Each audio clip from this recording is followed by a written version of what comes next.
दीप नारायण सिंह जी। राधा राधा। राधे राधे महाराज जी, चरण स्पर्श। महाराज जी, मैं हाल में ही भारतीय वायुसेना से सेवानिवृत्त हुआ हूँ।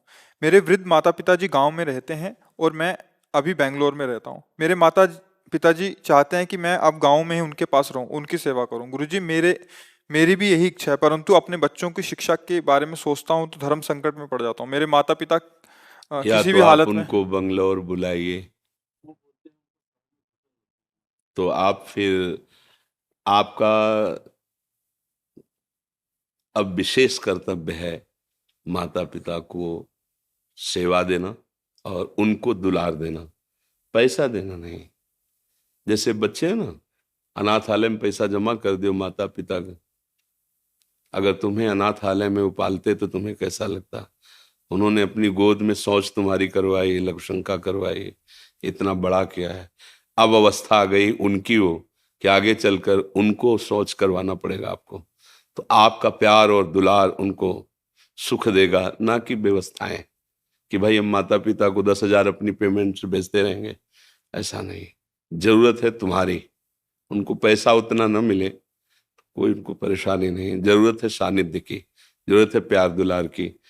और ऐसा नहीं है कि अब गांव में भी अच्छे विद्यालय आसपास होते हैं कि शहर में ही पढ़ाई ठीक होती गांव में नहीं होती, ऐसा भी नहीं है। और दूसरी बात है, बुद्धि का प्रकाश केवल लौकिक विद्या के पढ़ने से ही नहीं होता है। आशीष और अध्यात्म से भी उसका बहुत दिव्य प्रकाश होता है। हम लोग कक्षा 9 पढ़े हैं गांव के स्कूल से, 9, जिसमें 5 तक तो केवल ककारा मात्राएं ही याद कराई जाती थी। अब तो 1-2 के बच्चे अंग्रेजी पढ़ते हैं। 6वीं क्लास में ABCD सिखाई जाती थी। 9 तक पढ़े हुए हैं। बुद्धि का विकास और प्रकाश प्रभु का आश्रय लेकर नाम जप करते हुए अगर पढ़ाई की जाए तो बहुत दिव्यता आ जाएगी। तो हमें तो नहीं लगता कि गांव में ऐसी पढ़ाई नहीं होगी जैसी शहरों में होगी। हाँ, ये है कि परिवार न राजी हो, बात तुम्हारा अलग है। लेकिन अब इस समय राजी नाराजगी की बात नहीं, इस समय उनको तुम्हारी सानिध्य की जरूरत है, माता पिता के सानिध्य की जरूरत है। और उनका आशीष भगवद आशीष है। अगर उनका आशीष हो गया तो नहीं, बहुत पढ़े लिखे इंजीनियरिंग किए भी ऐसे ही घूम रहे हैं।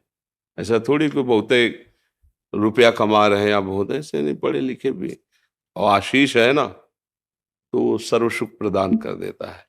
तो हमारी तो राय यही है। अभी कल ही परसों सत्संग में आया था कि पृथ्वी से महान कौन, यक्ष ने पूछा। तो युधिष्ठिर जी ने कहा माँ। और आकाश से बड़ा कौन? उनका पिता। मतलब पृथ्वी से भी महान और आकाश से भी बड़ा माता पिता का पद रखा गया है।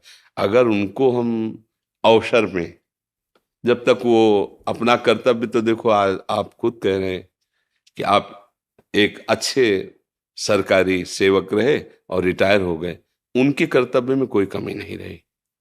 आपने भी प्रयास किया। अब आपके कर्तव्य का समय आ रहा है। वो आपको कह दें कि नहीं कोई बात, दूर रहो, तो भी नहीं। वो आपको गाली भी दें तो ठीक से सेवा नहीं कर, तो भी नहीं। हमको उनमें आसक्त होकर, जैसे यज्ञ करने वाला उपासक यज्ञ के विघ्नों की परवाह न करके अपने इष्ट की पूर्ति के लिए यज्ञ करता ही है। मेघनाद यज्ञ कर रहा था, ये अंगद आदि महापुरुष जन जाके खूब लात मारे, उसके हिला नहीं। जब यज्ञ विध्वंस कर दी लघुशंका आदि करके, तब वो उठा। तो एक यज्ञ की कर, तो ये यज्ञ के समान पावन माता पिता की सेवा है। आज के बच्चे इस बात को नहीं समझते। देश विदेश, नई पत्नी, नए बच्चे, अपना परिवार सुखी रखेंगे हम, निकल गए बूढ़े माता पिता। भले धन है, क्या करेंगे धन? उनको उस समय प्यार की जरूरत होती है। कोई प्यार से, आप नौकर रख दो, प्यार थोड़ी करेगा वो, तो ठीक है, कपड़ा धो देगा, भोजन दे देगा। उस समय उनको प्यार की जरूरत है। वृद्ध है। मेरी तो सबसे यही प्रार्थना, आपसे नहीं सबसे, चूक मत करना, नहीं वो अवस्था तुम्हारी भी आएगी। और जो तुम्हारे विचार वही संस्कार बच्चों में आएंगे। तो तुम तो बंगलौर में रहोगे, वो अमेरिका में रहेगा, इतनी दूर रहेगा कि मरोगे भी तो आने के लिए उसके पास समय नहीं रहेगा। मतलब हमारी बात को अन्यथा न लिया जाए। हम जो आचरण करेंगे वही हमें परिणाम में मिलेगा। मुझे लगता है एक बार पहली प्राथमिकता माता पिता के सेवा की रखनी चाहिए। अगर ऐसा लगता है आपको तो आप पत्नी और बच्चों को शहर में रखिए, आते कभी इधर आए कभी इधर आए, और व्यवस्था रखिए, दोनों को राजी कर लीजिए। बुद्धिमानी तो इसी में है ना, कि व्यवस्था कीजिए उस तरह से कि भाई सेवा में माता पिता की भी एक आदमी रख दिया, इधर बच्चों की पढ़ाई लिखाई पत्नी की व्यवस्था, और ऐसी व्यवस्था रख ली, 2 दिन आकर इधर जांच कर लिया, 2-4 दिन इधर कर लिए। नहीं तो मुझे लगता है कि भगवद आश्रित होकर अब तो हर जगह विद्या अध्ययन बहुत उच्च कोटि का। ऐसा तो मुझे नहीं लगता कि गांव की विद्या बहुत अब पहले थी, पहले बात थी, अब नहीं है। अब तो छोटे छोटे बच्चे, उनसे कहो 39, तो बोले आप इसको अंग्रेजी में बोलिए, छोटे बच्चे बोलते 39, उनको हिंदी से बोलना नहीं आता, गांव के बच्चे हैं। हाँ, उनको बोलना पड़ेगा 39, बोले आप समझ गए ऐसा। तो मतलब पढ़ाई हो रही है, तो उत्तम बातें हैं हमारी तरफ से, क्योंकि हम जहाँ हैं ये अध्यात्म मार्ग है। माता पिता के आशीर्वाद से सब कुछ हो सकता है। अगर उनका भाव बिगड़ गया तो अब फिर दोबारा मां नहीं मिलती। आज वो वृद्ध हो गए, अब उनकी सेवा के लिए कोई है नहीं, और हम अपनी और अपने संतान की उन्नति का सोचें तो उनका क्या होगा। कई ऐसे माता पिता दुख भरे मिले हुए हैं, माना है कि उनके बच्चों ने लाख रुपए जमा कर दिए वृद्धाश्रम में, अनाथालय में। नहीं नहीं भाई, अनाथालय की जरूरत नहीं, तुम उनके पुत्र हो, अनाथ कैसे।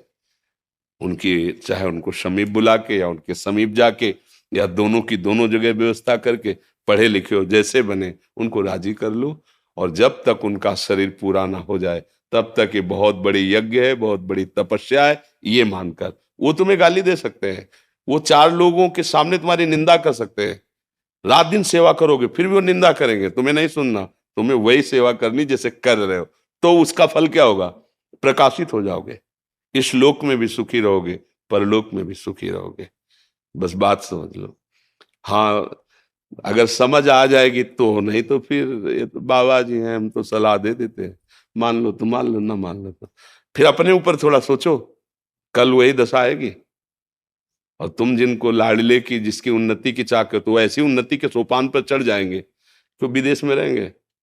बोले इस समय अमेरिका में है लड़का, अब तुम परेशान हो, पानी देने वाला कोई नहीं, सूचना भी जाएगी कि पधार रहे हो तो जलने के बाद ही आ सकते हैं, क्योंकि वो तुरंत पास थोड़ी है कि गांव के हैं, इस गांव से उस गांव में आ गए। वो मालिक देख रहा है, एक एक वृत्ति देख रहा है।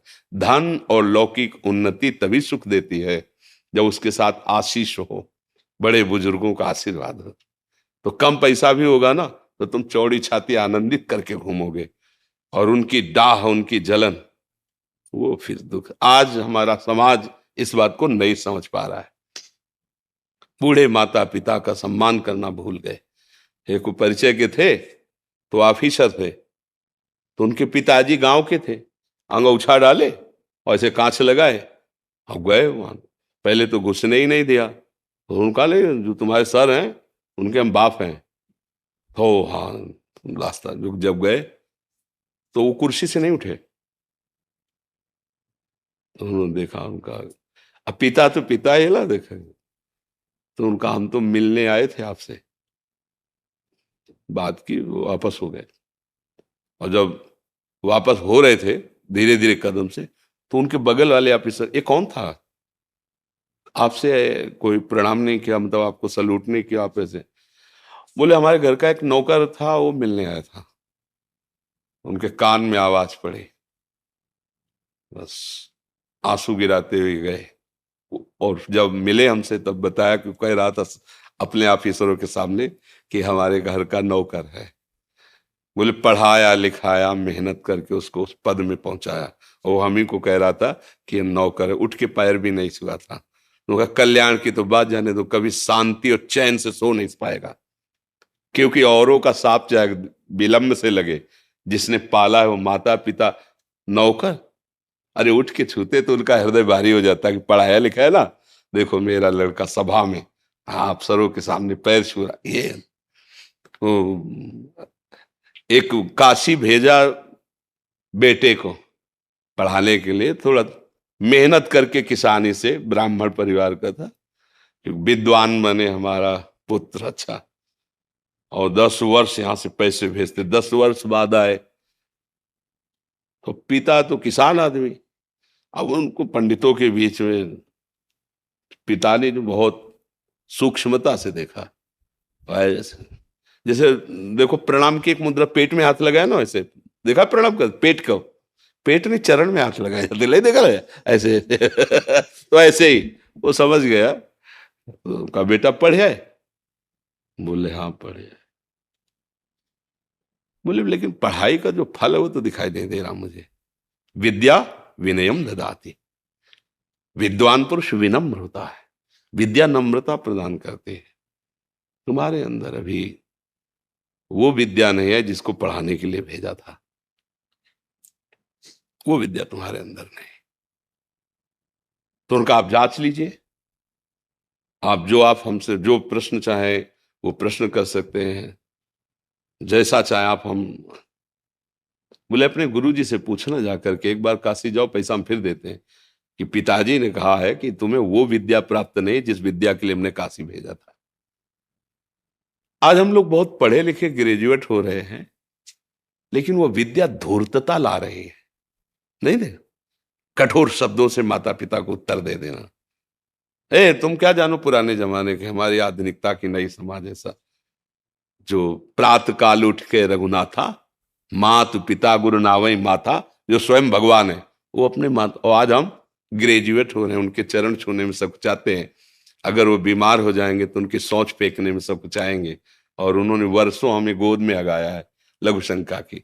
मुझे लगता है ये पढ़ाई लिखाई संपत्ति ये चैन नहीं दे पाएगी अगर बुजुर्गों की छाती जली और उनको लगा कि, तो मेरी प्रार्थना सबसे, आपको ही निमित्त बनाकर उपदेश दे रहे हैं सबको, कि भाई मेरी बात मान लेना, जीवन भर पछतावे से मुक्त नहीं हो पाओगे अगर अपने माता पिता को इस स्थिति में छोड़ दिया।